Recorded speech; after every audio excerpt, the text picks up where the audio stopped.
সুপ্রিয় শিক্ষার্থী, স্বাগত জানাচ্ছি আমাদের পঞ্চম লেকচারে। আমরা আজকে সিলেবাসের অন্তর্ভুক্ত চেইন সার্ভে টপিক্সের উপরে স্টাডি করব। চেইন সার্ভেতে আমাদের জিওডিসি কোর্সের জন্য যে রেফারেন্স বই টেক্সট বুক অফ সার্ভেইং, সেটা ডক্টর এম এস স্যারের বইয়ের দ্বিতীয় অধ্যায়ে আমরা চেইন সার্ভে নিয়ে পড়াশোনা করব। আমাদের টেক্সট বইয়ের চেইন সার্ভেতে প্রচুর পরিমাণ ছবি ব্যবহার করা হয়েছে।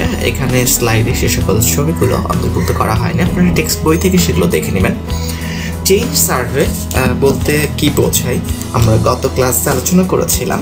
আমরা আজকে চেইন সার্ভের বেসিক প্রিন্সিপাল কি সেগুলো নিয়ে আলোচনা করব।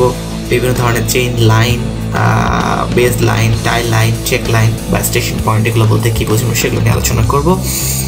তো শুরুতে আমরা দেখব যে purpose and scope of chain surveying. Chain সার্ভেইংয়ের পারপাসটা কি সেটা নিয়ে আমরা কথা বলবো।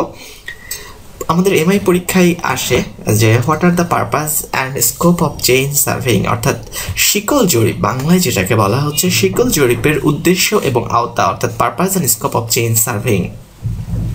চেইন সার্ভেইং বলতে কি বোঝায় এখানে বলা হচ্ছে প্রথম পয়েন্টে, chain survey is the simplest type of survey in which the area to be surveyed is divided into a number of triangle. অর্থাৎ এখানে আমরা চেইন সার্ভে হচ্ছে একটা সিম্পল টাইপ অফ বা সিম্পলেস্ট টাইপ অফ সার্ভে, সবচেয়ে সরলতম survey পদ্ধতি, যেখানে যে এরিয়াটা বা যে এরিয়া আমরা সার্ভে করব সেটাকে আমরা এ নাম্বার অফ ট্রায়াঙ্গেলস বা বেশ কিছু সংখ্যক ত্রিভুজে বিভক্ত করে থাকি। ওকে, তো এই বিষয়গুলো নিয়ে আমরা ধাপে ধাপে আসবো। আমরা বেসিক জিনিসগুলো একটু আলোচনা করি। মূলত শিকল জরিপ বা চেইন সার্ভে বলতে কি বোঝায়। চেইন সার্ভেতে আমরা শিকল বা টেপ দিয়ে শুধুমাত্র রৈখিক পরিমাপটা নিই এবং এখানে কোনো ধরনের কৌণিক পরিমাপ অর্থাৎ অ্যাঙ্গুলার মেজারমেন্টটা নিই না, শুধুমাত্র লিনিয়ার মেজারমেন্ট বা রৈখিক পরিমাপটা নেওয়া হয়। যে সার্ভেতে শিকল বা টেপ দিয়ে শুধুমাত্র রৈখিক পরিমাপ নেওয়া হয় এবং কোনো প্রকার কৌণিক পরিমাপ নেওয়া হয় না, সে ধরনের সার্ভেকে চেইন সার্ভে বা শিকল জরিপ বলা হয়। একটি জরিপের একটি সিম্পলেস্ট টাইপ অফ সার্ভে বা একটা সহজতম পদ্ধতি। এখন কি কি পারপাসে মূলত এই শিকল জরিপ বা চেইন সার্ভে করা হয়ে থাকে, সেই উদ্দেশ্যগুলো বা পারপাসগুলো আমাদের এমআই পরীক্ষায় আসে। তো পারপাসগুলো কি কি হতে পারে? প্রথমত, যে কোনো এলাকার সীমানা নির্ধারণের জন্য তথ্য সংগ্রহের উদ্দেশ্যে চেইন সার্ভে করা হয়ে থাকে। কোনো এলাকার এরিয়া নির্ণয়ের উদ্দেশ্যে, ক্ষেত্রফল নির্ণয়ের উদ্দেশ্যে করা হয়ে থাকে। কোনো এলাকার যদি নকশা তৈরি করা দরকার হয়ে থাকে, সেই নকশা তৈরির উদ্দেশ্যে চেইন সার্ভে করা হয়ে থাকে। পূর্ব জরিপের নির্ধারিত সীমানা পুনঃস্থাপনের উদ্দেশ্যে এবং ভূমি বন্টনের উদ্দেশ্যে। এখন চেইন সার্ভে কোন এলাকায় করা যাবে, কোন এলাকায় করা যাবে না, সেখানে কিছু লিমিটেশন আছে। যেমন যে সকল এলাকায়, সব এলাকায় আমরা শিকলের সাহায্যে বা চেইনের সাহায্যে পরিমাপ করতে পারি না। যেমন আমাদের অসমতল ভূমির ক্ষেত্রে নদ নদী, জঙ্গল বা প্রাকৃতিক বা কৃত্রিম যে সকল অবস্টাকলগুলো আছে, সে সকল কারণে অনেক জায়গায় অনেক ক্ষেত্রেই শিকল জরিপ বা চেইন সার্ভে উপযোগী নয়। মোটামুটি সমতল এবং খোলামেলা ভূমিতে শিকল জরিপ করা সম্ভব এবং অন্যান্য সার্ভেইং পদ্ধতি অপেক্ষা তুলনামূলকভাবে সহজেই সীমানা নির্ধারণ, ক্ষেত্রফল নির্ণয় ও নকশা প্রণয়ন করা যায়। অধিক প্রতিবন্ধকতা সম্পন্ন এলাকা, যেমন শহর এলাকা, ঘনবসতি সম্পন্ন এলাকা বা পার্বত্য চট্টগ্রামের কথা যদি বলি আমরা, খাগড়াছড়ি, বান্দরবন, রাঙামাটি, সেখানে প্রচুর ঘন জঙ্গল এবং পাহাড় রয়েছে। তো সেই সকল জায়গাগুলোতে চেইন সার্ভে করা কষ্টসাধ্য। বনজ এলাকায় শিকল জরিপের মাধ্যমে ত্রিভুজের বাহুর দৈর্ঘ্য নির্ণয় অসম্ভব। আবার ঘন ঘন প্রতিবন্ধকতায় শিকল জরিপে যে বাহুর দৈর্ঘ্য পরিমাপ করার দরকার হয়ে থাকে সেটা সম্ভব হয় না। কারণ আমরা এখানে চেইন সার্ভেতে যেটা করি, আমরা ট্রায়াঙ্গেল অর্থাৎ যে এরিয়াটা আমরা সার্ভে করবো সেটাকে নাম্বার অফ ট্রায়াঙ্গেলে বিভক্ত করি এবং সেই ট্রায়াঙ্গেলের বাহুর দৈর্ঘ্য নির্ণয় করে আমরা মূলত এরিয়া খুঁজে বের করি। তো এই জন্য আমাদের যেহেতু প্রতিবন্ধকতা বেশি থাকলে, পাহাড় পর্বত থাকলে বা ঘন জঙ্গল থাকলে সেখানে শিকল দিয়ে ত্রিভুজের বাহুর দৈর্ঘ্য নির্ণয় অসম্ভব, সেজন্য এই সকল ক্ষেত্রে শিকল জরিপ সম্ভব না। তাই আমরা সহজেই বলতে পারি যে শুধুমাত্র যেসব ক্ষেত্রে শিকল জরিপের জন্য নির্বাচিত সারিবদ্ধ ত্রিভুজ কাঠামোর প্রত্যেকটি ত্রিভুজের প্রত্যেকটি বাহুর পরিমাপ সরাসরি সরেজমিনে শিকল বা টেপের সাহায্যে পরিমাপ করা যায়, ওই সকল ক্ষেত্রেই শিকল জরিপ করা হয়। দ্যাট মিনস আমাদের আলোচনার বিষয় ছিল যে চেইন সার্ভের অবজেক্টিভ বা পারপাস কি এবং স্কোপ কি, কোথায় কোথায় আওতাটা কি, মানে কোন কোন ক্ষেত্রে আমরা চেইন সার্ভে করতে পারবো।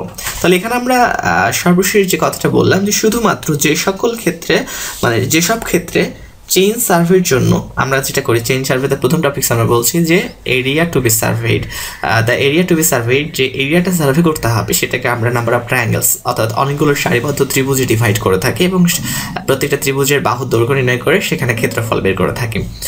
তো যে সকল ক্ষেত্রে চেইন সার্ভের জন্য নির্বাচিত সারিবদ্ধ ত্রিভুজ কাঠামোর প্রত্যেকটি ত্রিভুজের প্রত্যেকটি বাহুর পরিমাপ সরাসরি সরেজমিনে চেইন বা টেপের সাহায্যে পরিমাপ করা যায়, সে সকল ক্ষেত্রেই চেইন সার্ভে করা সম্ভব। চেইন সার্ভের স্কোপ এতটুকুই, অর্থাৎ যেখানে ভূমির বন্ধুরতা আছে, নদ নদী আছে, জঙ্গল বা অন্যান্য প্রাকৃতিক বা কৃত্রিম প্রতিবন্ধকতা আছে, সে সকল জায়গায় আমরা চেইন সার্ভে করতে পারবো না। ওকে, এখন আমরা আলোচনা করব আমরা এখানে যে টপিকসগুলো আছে শিক্ষার্থীদেরকে পড়তে হবে, চেইন সার্ভেতে কী ধরনের ইনস্ট্রুমেন্ট ব্যবহার করব সেগুলো নিয়ে আমরা কথা বলবো। প্রত্যেকটা ইনস্ট্রুমেন্ট নিয়ে আলাদা আলাদাভাবে আমরা আলোচনা করব। প্রসিডিউরটা কীরকম, কীভাবে আমরা চেইন সার্ভে করব, chaining across obstacles, chaining across obstacle, প্রতিবন্ধকতা থাকলে কীভাবে আমরা সেখানে চেইনিং করব, স্লপিং গ্রাউন্ডে কীভাবে চেইনিং করব, সে সকল বিষয়গুলো নিয়ে, চেইনিং বা চেইন সার্ভেতে কী ধরনের এররগুলো হয় সেগুলো নিয়ে আমরা কথা বলবো, কীভাবে সেই এররগুলো আমরা কারেকশন করতে পারবো সেগুলো নিয়ে কথা বলবো। আমরা সার্ভেইংয়ে যে ডেটাটা পেলাম সেটা আমরা যে ফিল্ড বুকে রাখবো, রেকর্ড করব, সেই রেকর্ড কিপিংটা ফিল্ড বুকে কীভাবে আমরা রেকর্ড করব সেই বিষয়গুলো নিয়ে কথা বলবো। এবং সেই সার্ভে করা ডেটা রেকর্ডেড ডেটাগুলো নিয়ে কীভাবে আমরা প্লটিং করব আমাদের ড্রাফট পেপারে বা ড্রয়িং শিটে, সেটা নিয়ে আমরা কথা বলবো। এই যে চেইন সার্ভে করা হচ্ছে সেটার সুবিধা এবং অসুবিধা নিয়ে কথা বলবো। লিনিয়ার মেজারমেন্ট, ইলেকট্রনিক মেজারমেন্ট বা বিভিন্ন ধরনের যে মেজারমেন্ট পদ্ধতিগুলো আছে সেগুলো নিয়ে কথা বলবো। তো আমরা চেইন সার্ভে নিয়ে যখন কথা বলবো আমাদের বেশ কিছু টপিকস নিয়ে এখানে যদিও উল্লেখ নেই সব টপিকস, আমাদের এগুলো আমাদের জাস্ট এমআইয়ের সিলেবাসের পাঠ্য বিষয় এবং পরীক্ষার জন্য গুরুত্বপূর্ণ বিধায় আমরা ইংরেজিতে সেই সকল বিষয়গুলোই অন্তর্ভুক্ত করেছি। কিন্তু আমাদের চেইন সার্ভে সম্পর্কে জানতে হবে basic principle of chain surveying. Chain সার্ভেইংয়ের বেসিক প্রিন্সিপালটা কী? আচ্ছা, আমরা চারটা ভাগে বিভক্ত করছি।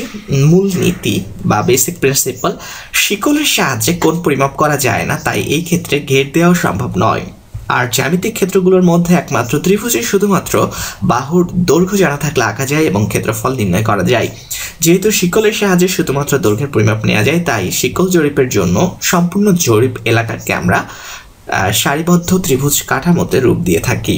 অর্থাৎ আমাদের চেইন সার্ভের মূল নীতি হলো ট্রাইঅ্যাঙ্গুলেশন বা ত্রিভুজায়ন। ত্রিভুজ অঙ্কনের ক্ষেত্রে যদি বৃত্তচাপদ্বয় প্রায় 90 ডিগ্রি কোণে ছেদ করে, ত্রিভুজ অঙ্কনের ক্ষেত্রে বৃত্তচাপদ্বয় 90 ডিগ্রি কোণে ছেদ করে যদি, তাহলে আমাদের অঙ্কনের ক্ষেত্রে ভুল ভ্রান্তির সম্ভাবনাটা কম থাকে। তাই যখন আমরা ট্রায়াঙ্গুলেশন বা ত্রিভুজায়নের সময় করব, ত্রিভুজায়নের সময় বা ট্রায়াঙ্গুলেশনের সময় আমাদেরকে লক্ষ্য রাখতে হবে যেন ত্রিভুজগুলো সমবাহু বা প্রায় সমবাহু হয়ে থাকে। এতে ত্রিভুজের তিন বাহুর মানে ভুল হওয়ার সম্ভাবনাটা কম থাকবে। এখন শিকল জরিপ বা চেইন সার্ভেইং পরিচালনার নীতিগুলো কী কী করতে হবে আমরা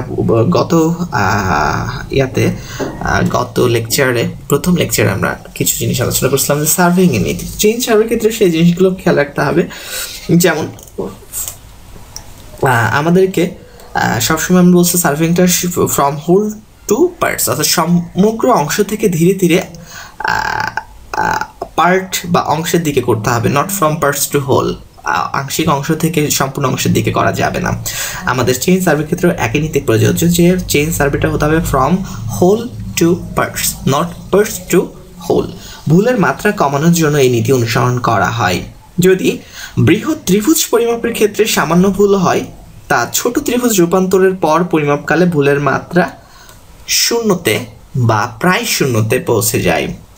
এই নিয়ম অনুসরণের ফলে বড় ভুলের মাত্রা কমে যায়, ছোটগুলো নিয়ন্ত্রণ এবং আঞ্চলিকীকরণ করা যায়। তাই জরিপ যখন আমরা করব, চেইন সার্ভে যখন চালাবো, তখন কতগুলো কন্ট্রোল পয়েন্ট বা অব্লিগেটরি পয়েন্ট আমরা সেট করে নিয়ে থাকি, যেগুলো আমরা পরবর্তীতে কথা বলবো। তাহলে প্রথম নীতিটা হচ্ছে যে আমাদেরকে শিকল জরিপ বা চেইন সার্ভেটা করতে হবে ফ্রম হোল, অর্থাৎ সম্পূর্ণ অংশ থেকে বা আস্ত অংশ থেকে, টু পার্টস। অর্থাৎ প্রথমে আমরা বড় ত্রিভুজ করবো, সেখানে যে ভুল ভ্রান্তি হচ্ছে সেটাকে আমরা যদি আরো ছোট ছোট ত্রিভুজে বিভক্ত করি, তাহলে ভুলের মাত্রা কমতে কমতে কমতে কমতে এক পর্যায়ে প্রায় শূন্যতে চলে আসবে। এরপরে বলা হচ্ছে যে কাজের পরিশুদ্ধতা যাচাইয়ের জন্য আমরা কিছু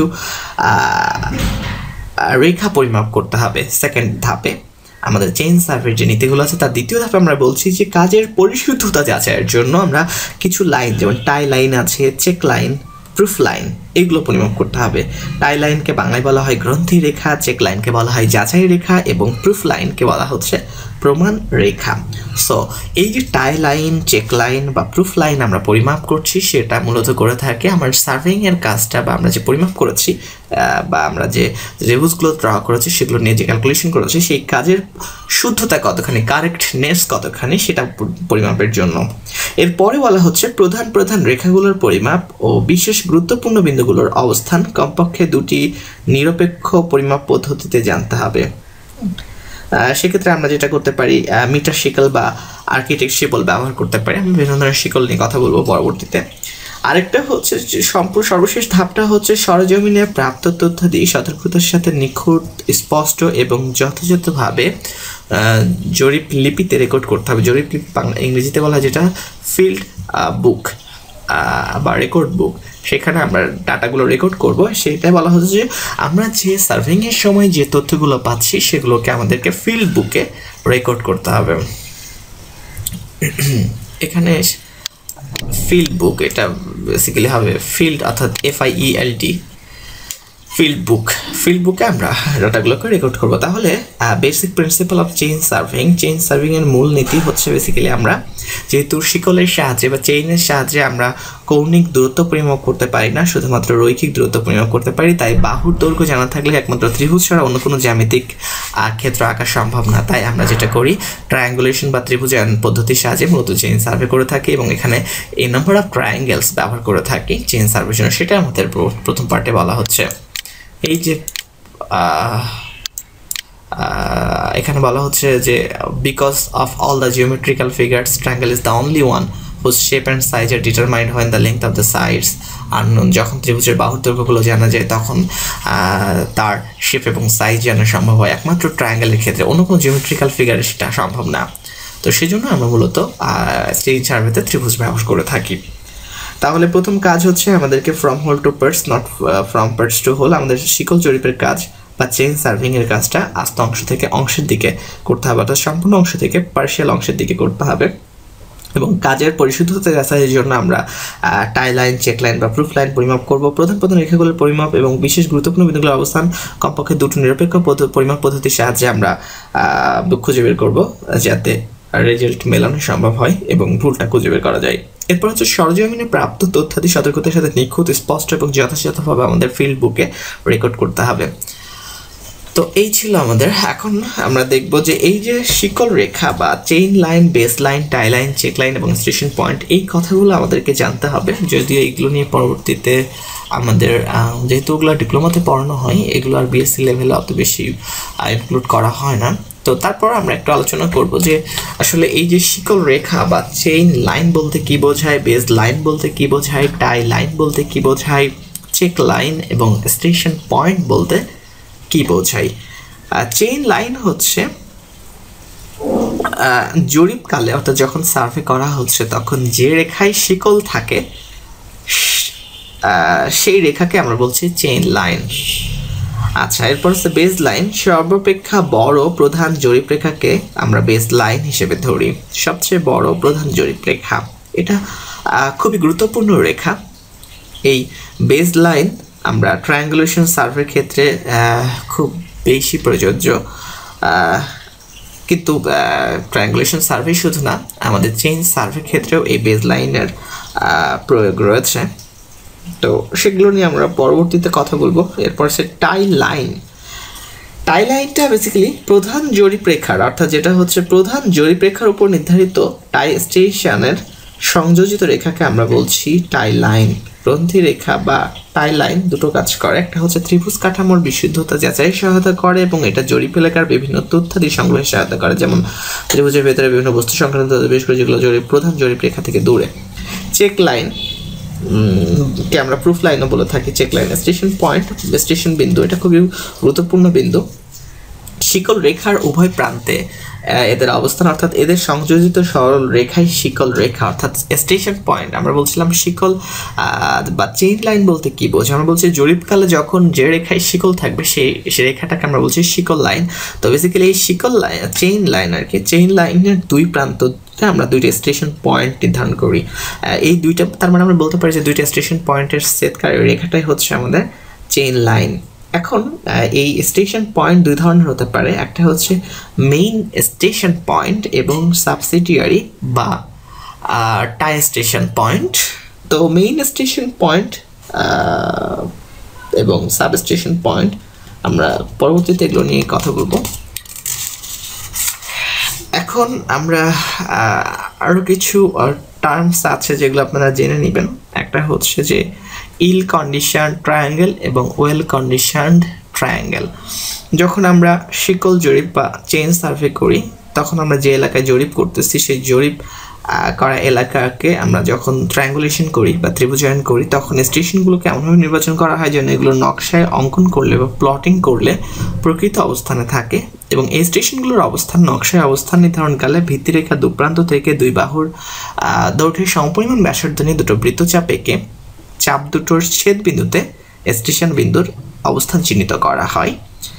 কিন্তু কোনো বাহু পরিমাপে যদি আমরা ভুল হয় তাহলে এই স্টেশনগুলো প্রকৃত অবস্থান থেকে কিছুটা ডিসপ্লেসড হয়ে যায়, আর এই ডিসপ্লেসডের পরিমাণ স্টেশন বিন্দুতে বা চাপদার ছেদ বিন্দুতে যে কোণ সৃষ্টি হয় সেই কোণের উপরে নির্ভর করে।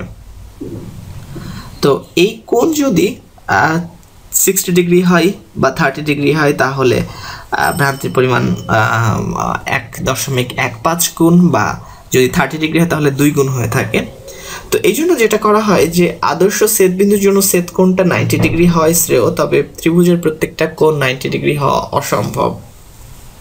হ্যাঁ, আর এই বিচ্যুতির জন্যই ত্রিভুজের 3 বাহুই সমবাহু দায়ী। তাই শিকল জরিপে ত্রিভুজায়নকারী ত্রিভুজগুলোকে সমবাহু বা প্রায় সমবাহু বা প্রতিটি কোণে 60 ডিগ্রি বা 60 ডিগ্রির কাছাকাছি হওয়া বাঞ্ছনীয়, কিন্তু জরিপ এলাকা আনুকূল্য না থাকলে এরূপ ত্রিভুজ কাঠামো তৈরি করা সম্ভব হয় না।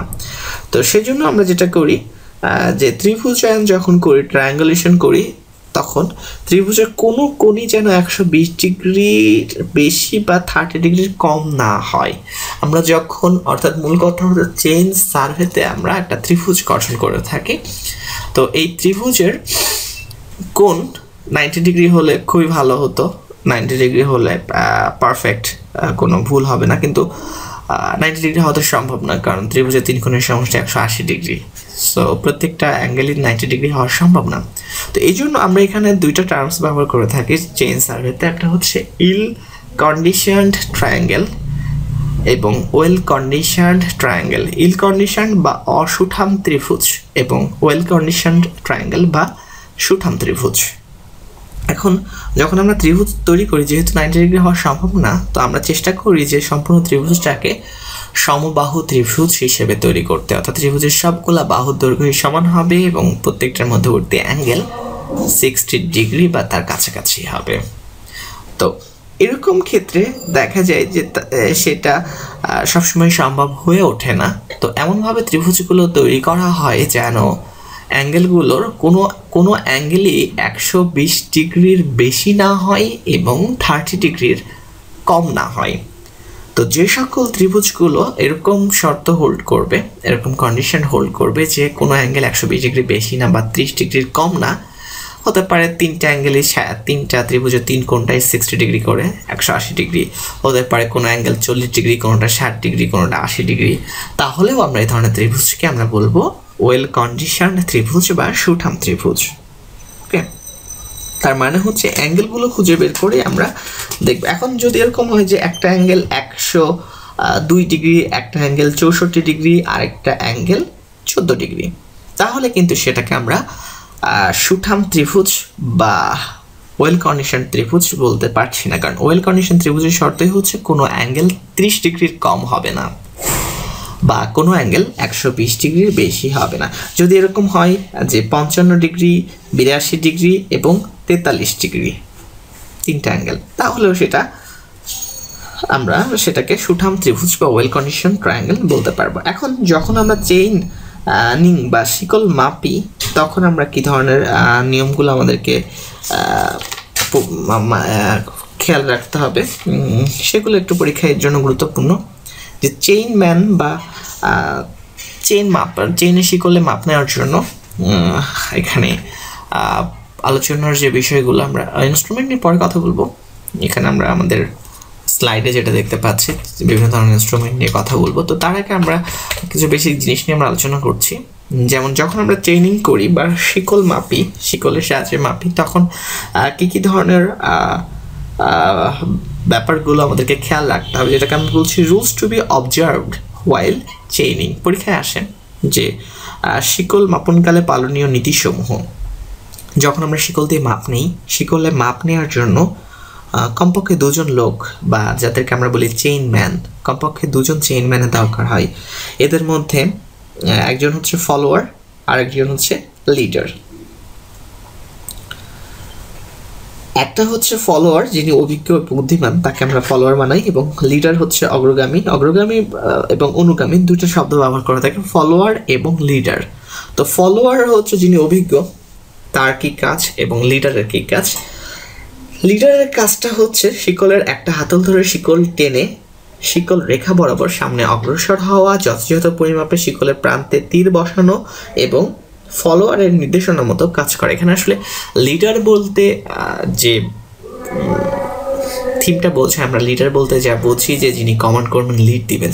কিন্তু আমরা যখন শিকল বা চেইনিং করি, তখন আসলে লিডার মানে হলো যিনি আসলে সামনে থাকবে, ঠিক আছে, শিকলটাকে টেনে নিয়ে যাবে, কিন্তু সে আসলে ফলোয়ারের কথা মতো কাজ করবে। অর্থাৎ তার কাজ হচ্ছে, একজন লিডারের কাজ হচ্ছে শিকলের একটা হাতল ধরে শিকল টেনে শিকল রেখা বরাবর সামনে অগ্রসর হওয়া, যথাযথ পরিমাপে শিকলের প্রান্তে তীর বসানো এবং অনুগামী নির্দেশনা বা ফলোয়ারের নির্দেশনা মতো কাজ করা। এখন ফলোয়ারের কাজটা কি? ফলোয়ারের কাজটা হচ্ছে সামনের স্টেশনের রেঞ্জিং রডের সাথে পঙ্ক্তিকৃত রেখায় অগ্রগামীকে আনা। অর্থাৎ আমাদের ফলোয়ারের কাজ হচ্ছে যে রেঞ্জিং রডের সাথে, সামনের স্টেশনের যে রেঞ্জিং রড, সেটার সাথে আমাদের পঙ্ক্তিকৃত রেখায় আমাদের যিনি লিডার থাকবেন তাকে একই সমরেখায় নিয়ে আসা। ফলোয়ারের প্রধান কাজ হচ্ছে তার যে লিডার বা অগ্রগামী আছেন তাকে প্রয়োজনীয় নির্দেশনা প্রদান করা। শিকলের হাতল হাতে রাখা, শিকলের হাতল কোনোভাবে মাটিতে স্যাঁচড়াতে না দেওয়া এবং পরিমাপকালে স্টেশনের সাথে মিলিয়ে ধরা। আর একটা হচ্ছে যে লিডারের পুঁতে রাখা তীর তুলে হাতে নেওয়া। এই কাজগুলো মোটামুটি আমাদের যখন চেইনিং করা হয় তখন করা হয়ে থাকে। আরও অনেক কিছু আছে যেগুলো নিয়ে আমরা পরবর্তীতে কথা বলবো। এখানে অবশ্য কিছু সংকেত ব্যবহার করা হয়ে থাকে, যে সংকেতগুলো আমরা পরবর্তীতে শিখব। অনুগামী বা যিনি ফলোয়ার, তিনি যে সংকেতগুলো দিবে, সেই সংকেতগুলো আসলে কি বোঝাতে ব্যবহার করা হয় সেগুলো নিয়ে আমাদের জানার বিষয় আছে। যখন ট্রেনিং করা হয়, একজন ফলোয়ার কিছু কমান্ড দেন সংকেতের সাহায্যে, কারণ দুজনের দূরত্বটা দুজনে অনেক দূরে দূরে থাকে। তো আমরা কিছু সংকেত নিয়ে কথা বলতেই পারি। যেমন যদি এরকম হয় যে উভয় হাত যদি মাথার উপর তুলে নিচে নামানো, এটার মানে হচ্ছে অর্থাৎ যখন ফলোয়ার সংকেত দিবে দুইটা হাত মাথার উপরে তুলে নিচে নামানো, তার মানে সব কিছু ঠিক আছে। যদি উভয় হাত সামনে প্রসারিত করে দ্রুত নিচে নামানো হয়, তার মানে হচ্ছে রেঞ্জিং রড পুঁততে নির্দেশ দেওয়া হচ্ছে। মাটিতে পুঁতে রাখার জন্য নির্দেশ দেওয়া হচ্ছে। বাম হাত যদি সম্পূর্ণভাবে প্রসারিত করা হয় তার মানে হচ্ছে রেঞ্জিং রড প্রদর্শিত দিকে সরাতে থাকো, অর্থাৎ ডান দিকে। বাম হাত প্রসারিত করে ধীরে ধীরে যদি ডান হাত উপরে উঠিয়ে ডান দিকে যদি সরানো হয়, এটার মিনিংটা হচ্ছে যে রেঞ্জিং রডের মাথা প্রদর্শিত দিকে সরিয়ে খাড়া করো, অর্থাৎ প্রদর্শিত দিক বলতে এখানে বাম দিকে বলছে। ডান হাত উপরে উঠিয়ে বাম দিকে সরানো, ডান হাত উপরে উঠিয়ে ডান দিকে সরানো, তার মানে হচ্ছে আমার ডান দিকে, তার মানে আমি যদি ফলোয়ার হই, তার মানে আমি যখন ডান দিকে সরাচ্ছি তার মানে আমি বলছি ফলোয়ারকে বাম দিকে তার রেঞ্জিং রডের মাথাটা প্রদর্শিত করে সরিয়ে খাড়া করতে হবে বাম দিকে। তার মানে অনুগামী ডান হাত নাড়ালে ডান দিকে হাত সরানো মানে হচ্ছে নির্দেশনাটা হচ্ছে বাম দিকে। ওকে, ডান হাত যদি সম্পূর্ণভাবে প্রসারিত করা হয় তার মানে হচ্ছে রেঞ্জিং রড বাম দিকে সরাতে থাকো। ওকে, এরকম অনেক কিছু কমান্ড আছে। তো এখানে মূল কথা হচ্ছে ট্রেনিংয়ের সময় আমাদেরকে কী কী নীতি মেনে চলতে হবে। প্রথমত হচ্ছে যে শিকলটা দিয়ে পরিমাপ করা হচ্ছে, শিকলটাই যেন কোনো এরর না থাকে, অর্থাৎ শিকলটা পরীক্ষা নিরীক্ষা করে মাপঝোপ ঠিক রেখে দেখতে হবে শিকলটা সঠিক মাপের, শিকলে কোনো প্রকার এরর থাকা চলবে না। আরেকটা হচ্ছে যে যিনি লিডার তাকে অবশ্যই ফলোয়ারের নির্দেশ মতো কাজ করতে হবে এবং অনুগামী স্টেশন স্পর্শ করে শিকলের হাতল ধরবেন। মূলত ফলোয়ার কি করবে, স্টেশন স্পর্শ করে শিকলের হাতল ধরবে। প্রতি শিকল মাপ নেওয়ার পূর্বে শিকল রেখা পঙ্ক্তিকরণ করতে হবে। শিকলে মাপনকালে পরিমিত টানে শিকল টান করে ধরতে হবে। অর্থাৎ যখন আমরা চেইনিং করে থাকি বা চেইনের সাহায্যে পরিমাপ করে থাকি তখন আমাদেরকে একটা নির্দিষ্ট টানে শিকলকে টান করে ধরতে হবে, যেন শিকল গুছিয়ে না থাকে বা শিকল কোথাও ঝুলে না থাকে বা কোথাও দলা বা একজোট হয়ে না থাকে। ওকে, ঠিক যথাযথ স্থানে তীর বসাতে হবে। শিকল টানার সময় হাতল ধরে শিকল রেখার সামনে বাইরে থেকে টানতে হবে এবং অনুগামী বা যিনি ফলোয়ার শিকলের হাতল হাতে নিয়ে অগ্রসর হবে। প্রান্তীয় অংশের পাঠ মান সতর্কতার সাথে কেন্দ্রীয় ট্যাগ দেখে গ্রহণ করতে হবে।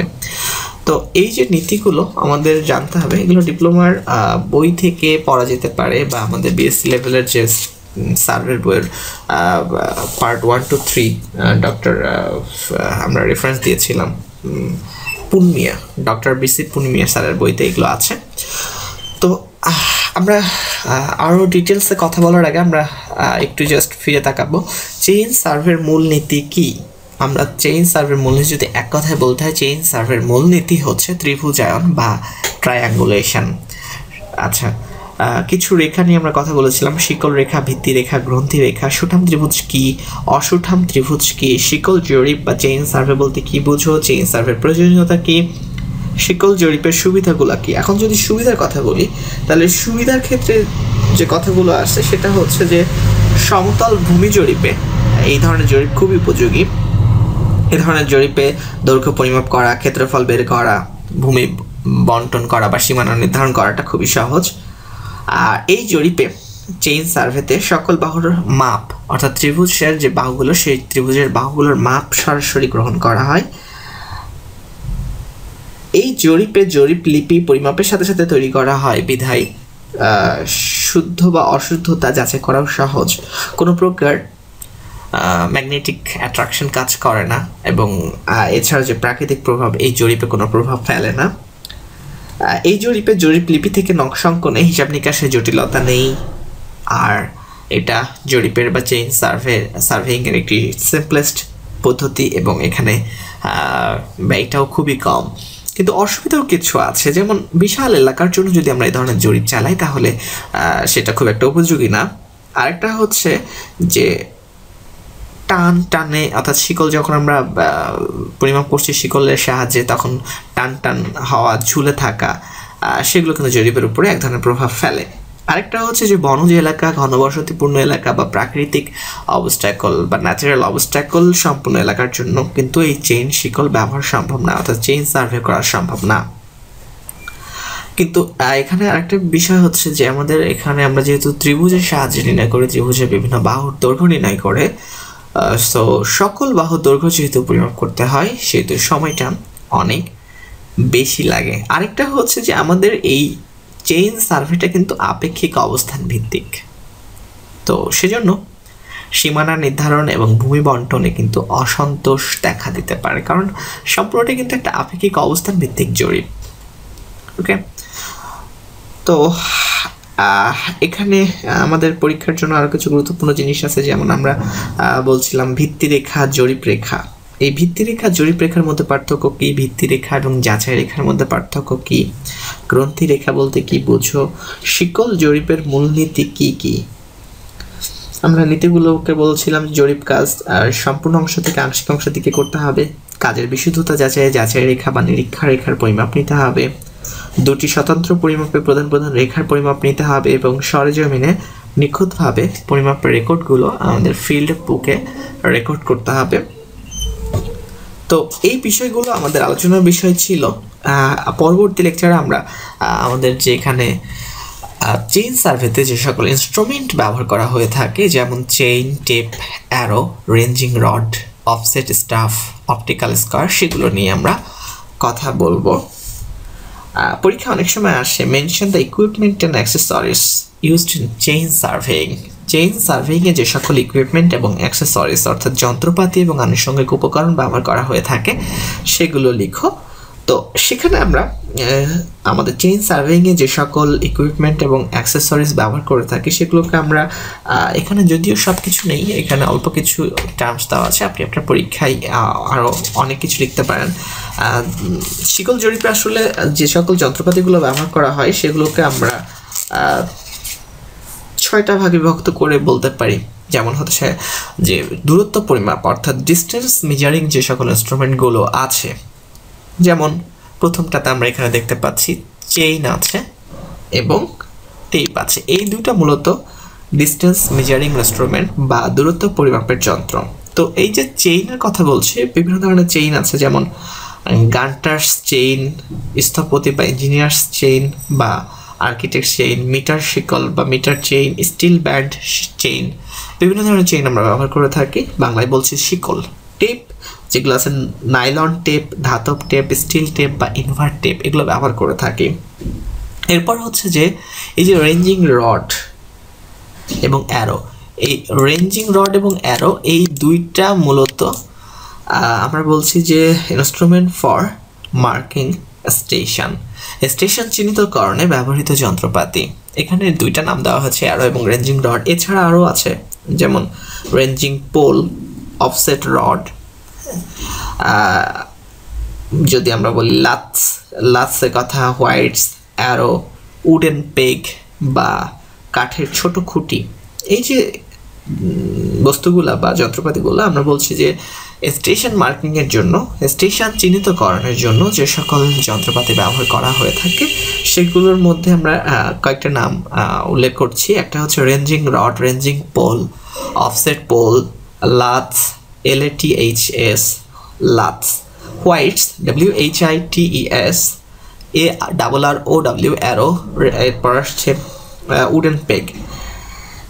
এখানে আসলে অপটিক্যাল স্কয়ারের কথা আছে। আমরা যদি অপটিক্যাল স্কয়ারের কথাই বলতে যাই, অপটিক্যাল স্কয়ারকে আমরা আসলে সমকোণ সংস্থাপনের যন্ত্রপাতি বা ইংরেজিতে যেটা বলা হচ্ছে সেটিং আউট রাইট অ্যাঙ্গেল বা সমকোণ সেটিং আউট বা সেট করার জন্য বা স্থাপন করার জন্য যে সকল ইনস্ট্রুমেন্ট ব্যবহার করা হয়। যেমন এখানে আমরা অপটিক্যাল স্কয়ার বলছি।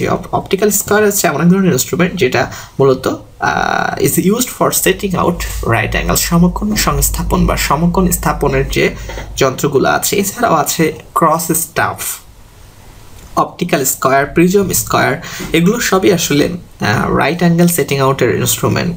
ওকে, এছাড়াও আরও কিছু আছে, যেমন বক্স সেক্সট্যান্ট। এখানে হয়তো সেগুলোর উল্লেখ নেই বা উল্লেখ করা হয়নি। তো যে সকল একটা আছে ক্লিনোমিটার, বক্স সেক্সট্যান্ট, এগুলো মূলত ঢালের কোণ পরিমাপে ব্যবহৃত যন্ত্রপাতি। অর্থাৎ অ্যাঙ্গেল অফ স্লপ, ঢালের অ্যাঙ্গেল পরিমাপের জন্য যে সকল যন্ত্রপাতি ব্যবহার করা হয়ে থাকে সেগুলোর মধ্যে একটা আছে ক্লিনোমিটার এবং বক্স সেক্সট্যান্ট। এবং ফিল্ড ডাটা লেখার জন্য যে অ্যাক্সেসরি, যেমন ফিল্ড বুক বা পেন্সিল ব্যবহার করা হয়ে থাকে। এছাড়াও আরও কিছু আছে plumb bob, chalk, axe, mallet, knife, rope, oil pin, metal hammer. তো এই ছিল আমাদের ইনস্ট্রুমেন্টগুলো যেগুলো চেইন সার্ভেতে ব্যবহার করা হয়ে থাকে। আমরা পরবর্তী লেকচারে এছাড়া আরও কিছু টপিকস নিয়ে কথা বলবো, যেমন আমরা যে শিকলগুলো ব্যবহার করে থাকি, গান্টার্স চেইন, ইঞ্জিনিয়ার্স চেইন, প্রকৌশলী বা স্থপতির শিকল, metre chain, cross staff, ranging rod, offset rod, এগুলো নিয়ে আমরা কথা বলবো। ওলন, যেটাকে আমরা বলি প্লাম্ব বব বা ওলন, অ্যারো বা তীর। এরপর আসছে টেপ, বিভিন্ন ধরনের টেপগুলো, যেমন নাইলন টেপ বা cloth tape, metallic tape, steel tape, invert tape, এগুলো নিয়ে আমরা কথা বলবো। হোয়াইটস কী জিনিস, সেটা মূলত বাঁশ বা কাঠের তৈরি, আমরা ইনভার্ট টেপের কথা বলবো। কিভাবে চেইন ফোল্ডিং করা হয় বা কিভাবে আনফোল্ড করা হয়, অর্থাৎ শিকল খোলা এবং ভাঁজ করা, কিভাবে স্টিল ব্যান্ড চেইন আমরা ব্যবহার করব, কিভাবে নাইলন, স্টিল বা ইনভার্ট টেপ ব্যবহার করব, কিভাবে arrow, ranging rod, offset rod, cross staff, prism, square, box, sextant বা ক্লিনোমিটার ব্যবহার করবো, সেগুলো নিয়ে আমরা কথা বলবো। এগুলো আমাদের এমআই পরীক্ষার জন্য খুবই গুরুত্বপূর্ণ। আমরা পরবর্তী লেকচারে আমাদের শিকল জরিপ কাজে ব্যবহৃত যন্ত্রপাতি বা instruments used in chain survey, chain সার্ভের জন্য ব্যবহৃত যন্ত্রপাতি নিয়ে আমরা পরবর্তী লেকচারে আরও বিস্তারিতভাবে আলোচনা করব। আপনাদের কাজ হবে আমাদের স্লাইডে যে টপিকসগুলো আছে, যে সকল ডেটা আছে, যে সকল লাইন ইংরেজিতে লেখা আছে, সবগুলো মুখস্থ করবেন, কারণ প্রত্যেকটা বিষয়ই আমাদের এমআই পরীক্ষার জন্য গুরুত্বপূর্ণ। এবং আমরা খুব শীঘ্রই আপনাদেরকে পিডিএফ ফাইলে যেগুলো মুখস্থ করার জন্য যে নোট লাগবে আমরা সেগুলো প্রোভাইড করা শুরু করব পিডিএফ ফাইল আকারে। তো আজকের লেকচার পর্যন্তই, ভালো থাকবেন।